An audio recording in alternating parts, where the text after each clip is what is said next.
प्यारे बच्चों नमस्कार। एजुकेशन स्कूल परिवार में आपका स्वागत है। हम एसएससी जीडी के प्रीवियस पेपर सोल्व कर रहे थे। आज हम 17 जनवरी 2023 जो फर्स्ट शिफ्ट में एग्जाम हुआ था उसके क्वेश्चन सोल्व करेंगे। क्वेश्चन नंबर 1 देखो भाई।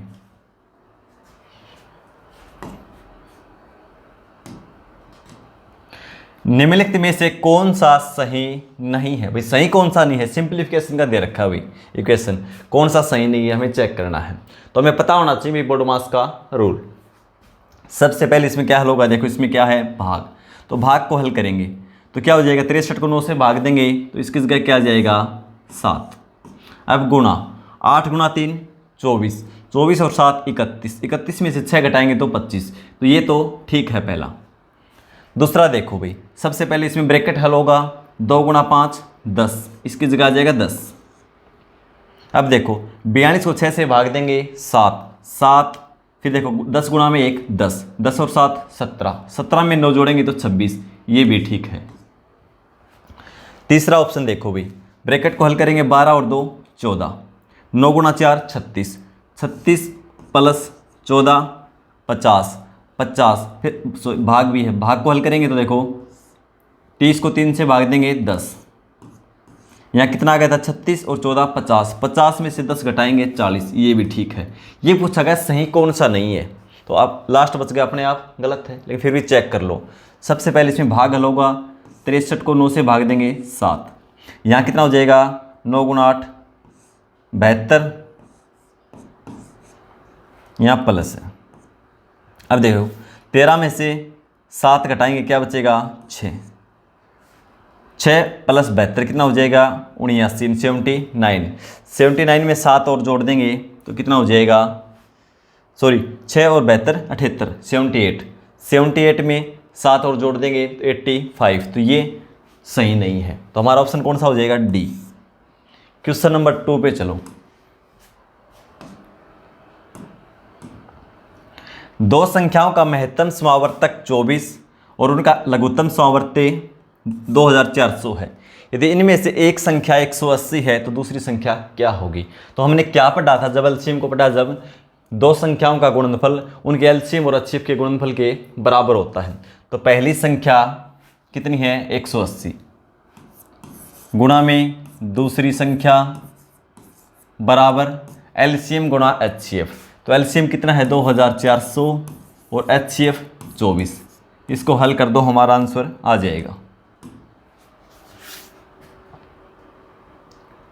0 से 0 को हटा दो,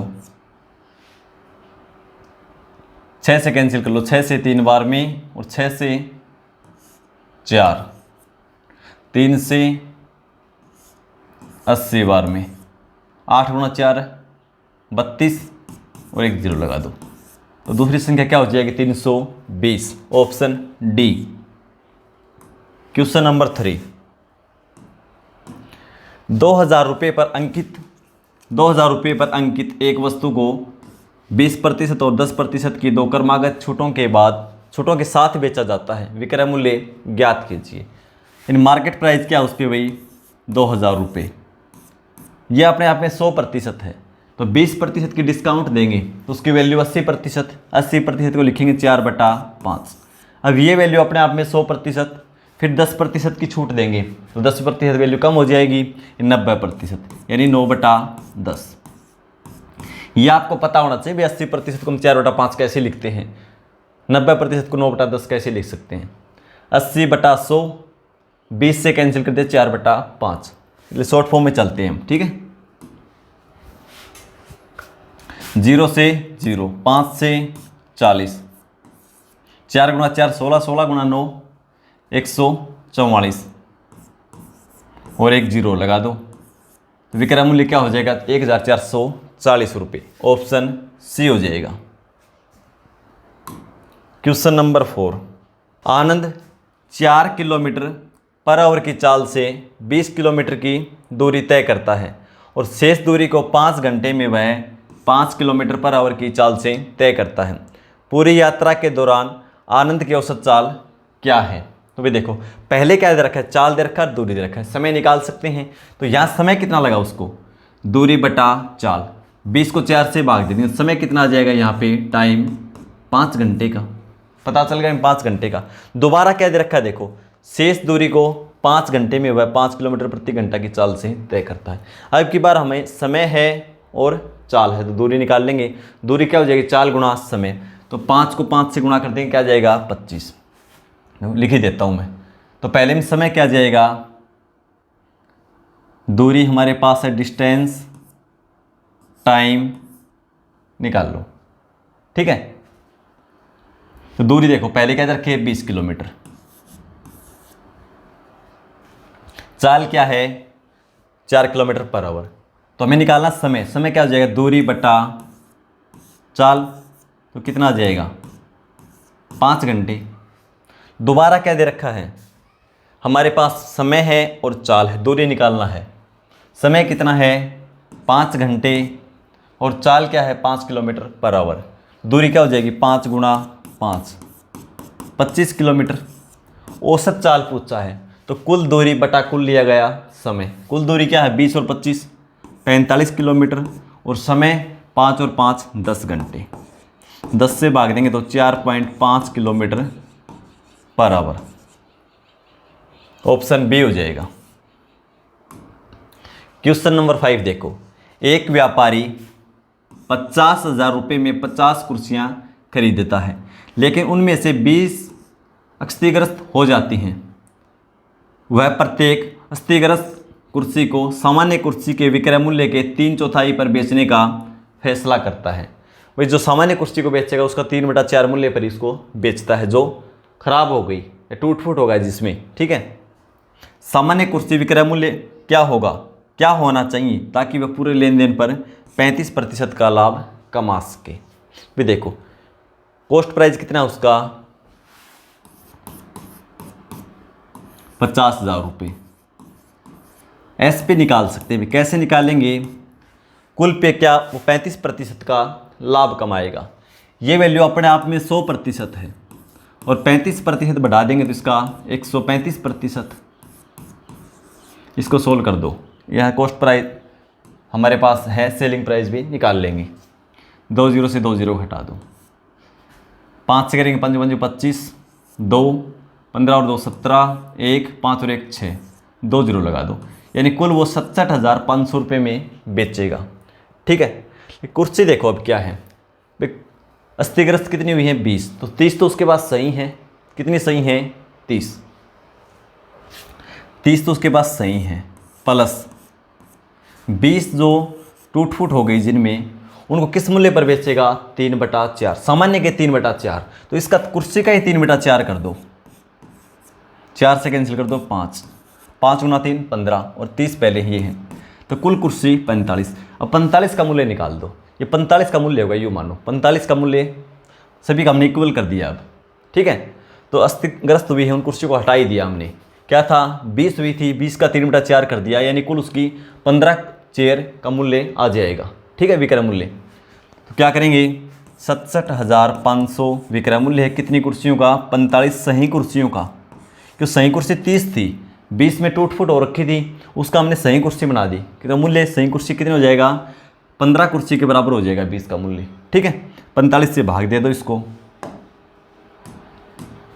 5 से कैंसिल करेंगे 9, 5 से 1 3 15, 2 5 और 0 0, फिर 9 से कर दो, 9 से 15 में 135, 15 बार में चला जाएगा, 2 0 लगा दो, तो एक कुर्सी का मूल्य क्या आ जाएगा, तो एक क्या पूछा सामान्य कुर्सी का विक्रय मूल्य क्या होना चाहिए, तो सामान्य कुर्सी का मूल्य क्या होना चाहिए 1,500 रुपये, 1,500 ऑप्शन डी।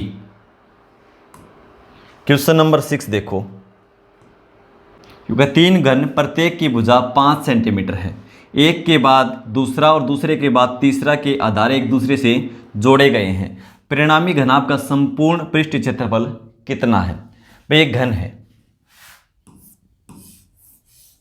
क्यूब, ठीक है, उसकी साइड कितनी है 5 सेंटीमीटर,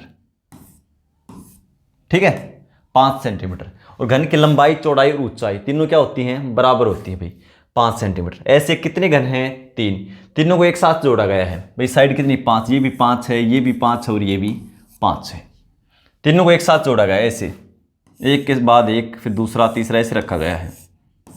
ये एक है, इसके साथ लगता दूसरा हो गया, ठीक है। इस प्रकार से हो जाएगा।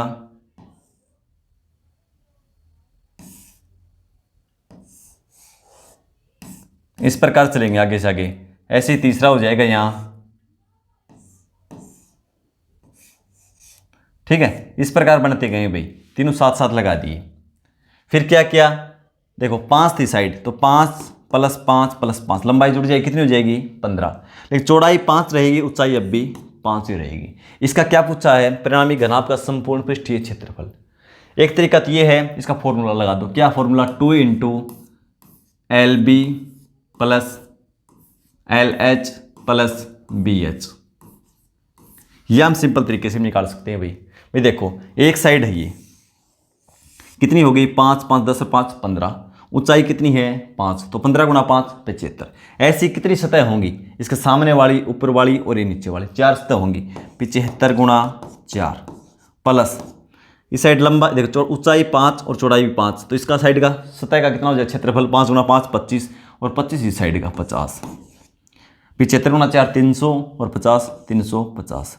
या इस फॉर्मूले में रख दो भाई आप, 2 × LB, लंबाई कितनी 15 और चौड़ाई 5, 15 × 5 75 प्लस लंबाई 15 ऊंचाई 5, ये भी 75 प्लस चौड़ाई 5 और ऊंचाई 5 25, तो कितना हो जाएगा 75 × 75 प्लस 75 150 और 175, 2 से गुणा करेंगे 350। इससे भी ऐसे आएगा, ठीक है 350 वर्ग सेंटीमीटर। ऑप्शन बी हो जाएगा। क्वेश्चन नंबर 7 देखो, सामंथा को 75 मील प्रति घंटे की चाल से स्थान X से स्थान Y तक जाने में 3 घंटे का समय लगता है।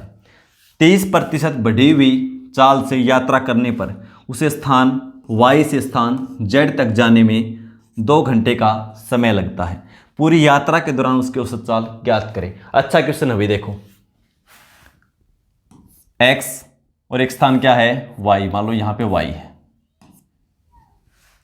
फिर एक स्थान और क्या है Z, यानी Y से Z, तो Z हमने यहां पे मान लिया।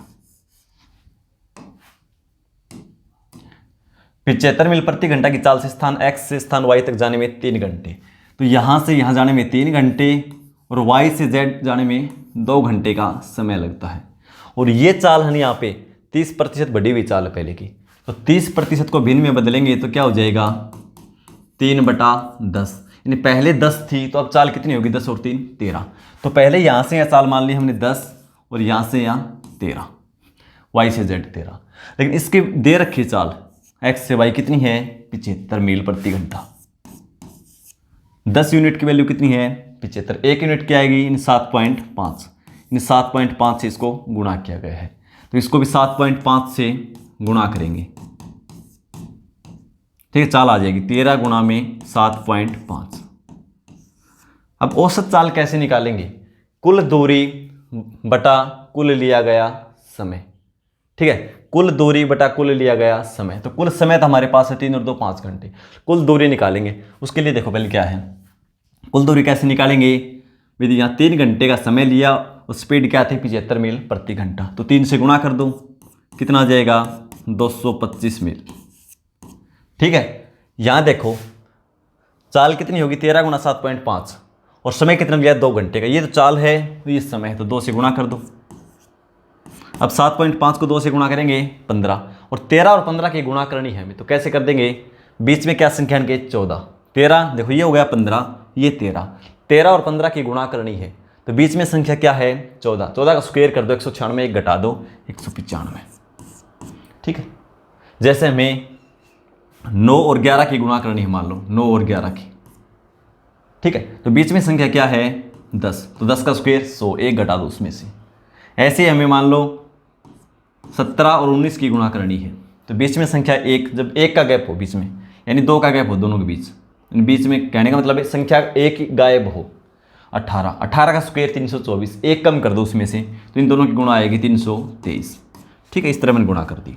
अब कुल दूरी देखो, यहाँ पे थी X से Y 225 मील, y से z 195 मील, दोनों को जोड़ देंगे तो 5 इसमें से 5 इसमें जोड़ दो, क्या हो जाएगा 200, ये 220, टोटल हो जाएगी 420। कुल समय कितना लिया, 3 और 2 5 घंटे, तो 5 से भाग कर दो,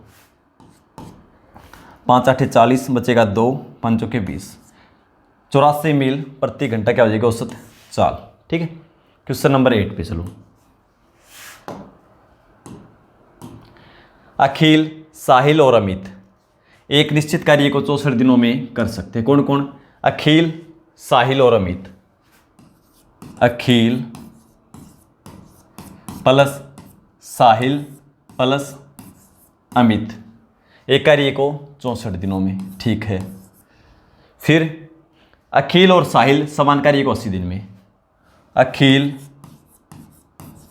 और साहिल, साहिल को मैं ऐसे लिख रहा हूं, सेम कार्य को 80 दिन में। तो अमित उसी कार्य को कितने दिनों में कर सकता है, अमित इसका पूछा भी, ये अकेला कितने दिन में कर सकता है। पहले कुल कार्य के लिए इन दोनों का एलसीएम कितना आ जाएगा, दोनों में 16 कॉमन है, तो यहाँ बचेगा 4, 16 से भाग देंगे तो इसको यहाँ बचेगा 5, 4 और 5 का एलसीएम 20, और 20 और 16 की गुणा करेंगे तो एलसीएम आ जाएगा 320। 64 से भाग देंगे तो 5 बार में, यानी ये करेंगे तीनों मिलकर एक दिन में 5 यूनिट। 80 से भाग देंगे तो 0 कैंसिल, 4 बार, ये दोनों करेंगे 4 यूनिट। देखो ये कौन था, अखिल और ये साहिल, अखिल और साहिल, अखिल और साहिल दोनों मिलकर करते 4 यूनिट और तीनों मिलकर करते हैं 5 यूनिट। इसका मतलब क्या, अमित एक दिन में कितना करता है, 1 यूनिट। पूरा कार्य अमित से करवाना है,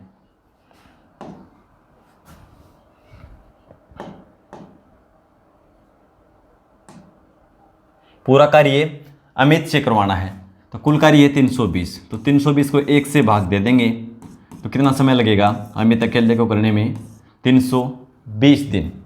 ऑप्शन सी हो जाएगा। क्वेश्चन नंबर 9 पे चलो।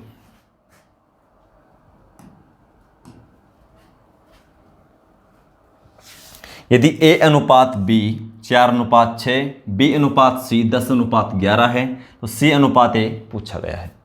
तो देखो A अनुपात B क्या दे रखा है, 4:6, और फिर क्या है B अनुपात C, यानी B अनुपात C क्या दे रखा है, 10:11, तो 10:11। ठीक है, A B C का अनुपात निकाल लो यहाँ से। कैसे निकालते हैं, तो देखो खाली जगह में उसी को आगे बढ़ाते हैं, यानी यहाँ पे क्या लिखा जाएगा 6 और यहाँ पे 10। ठीक है, तो 10 × 4 40, ए और सी का चाहिए तो बी का हमें मतलब ही नहीं, छोड़ो इसको। 11 × 6 66। ए और सी नहीं पूछा क्या गया है, सी ए, पहले सी फिर ए, तो पहले सी क्या है, सी का वैल्यू है 66 और ए का वैल्यू 40। कैंसिल होता तो कैंसिल कर दो, 2 से कैंसिल हो जाएगा 33 बार में और 2 से 20, तो सी अनुपात ए क्या आ जाएगा 33:20। 33:20 ऑप्शन बी में है। ठीक है, देखो पहले में 20 33 है, पूछा गया वैसे ही हमें निकालना है ऑप्शन, तो ऑप्शन बी हो जाएगा। क्वेश्चन नंबर 10 देखो।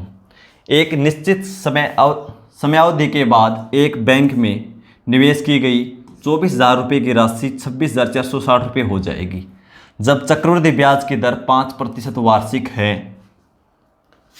जो वार्षिक रूप से चक्रवृद्धि है, निवेश की गई राशि कितने समय में, कितने महीने में 26,460 हो जाएगी। पहले वर्ष निकाल दो, वर्ष के महीने बना देंगे, कोई दिक्कत नहीं। तो देखो रेट हमारे पास क्या है 5%, 5% को भिन्न बनाएंगे तो 1/20। ठीक है, मूलधन 20 है तो मिश्र धन कितना हो जाएगा, 20 और 1 21, राशि 21/20 हो जाएगी। ठीक है, एक वर्ष में, और समय है कितना, समय में निकालना है तो हमने मान लिया टी वर्ष, तो टी वर्ष में कितने से कितनी हो जाती है भाई, वो 26,460 रुपये हो जाती है। किससे, 24,000 से। तो नीचे मूलधन लिखो, ऊपर मिश्र धन लिखो, इसको सोल्व कर दो। 0 से 0 घटाओ, ऊपर देखो 6 4 10 और 6 16 और 2 18, 3 से भाग हो जाएगी और ये 2 से भी, तो ये क्या 6 से भी भाग होगी। 4 2 6, ये 2 और 3 दोनों से भाग है तो दोनों 6 से भाग हो जाएंगी। 6 चौके 24, 2 24 1, 6 से 4 0। ठीक है। अब ये कैंसिल नहीं होगी, ठीक है। क्यों नहीं होगी? 4 4 8 9, ये हो सकती है कैंसिल 3 से, लेकिन ये 3 से नहीं होगी, ठीक है, क्योंकि ये 2 या 5 से ही हो सकती है। अब देखो 441/400, इसको हम क्या लिख सकते हैं? 21/20 की फॉर्म लिख सकते हैं ना, 21/20 लिख सकते हैं। 21 की पावर 2 और 20 की पावर 2, 21 की पावर 2 441, 20 की पावर 2 400, ठीक है। अब क्या है? 21/20 की पावर t बराबर क्या है? 21/20 की पावर 2। आधार सेम है, बीच में इक्वल का निशान है, तो पावर भी सेम होगी, तो t की वैल्यू कितनी जाएगी? 2। समय कितना है? 2 वर्ष। पूछा क्या है? कितने महीने? तो एक साल में 12 महीने, तो 12 से गुणा कर देंगे, कितना आएगा? 24 मंथ्स या 24 महीने, ठीक है। ऑप्शन सी हो जाएगा। क्वेश्चन नंबर 11 पे चलो। एक शहर की वर्तमान जनसंख्या 92,61,000 है। यदि यह 5% वार्षिक दर से बढ़ रही है तो 3 वर्ष पहले इसकी जनसंख्या कितनी थी? इस क्वेश्चन को सोल्व करके आंसर कमेंट बॉक्स में लिखेंगे। मिलते हैं अगली क्लास में। धन्यवाद।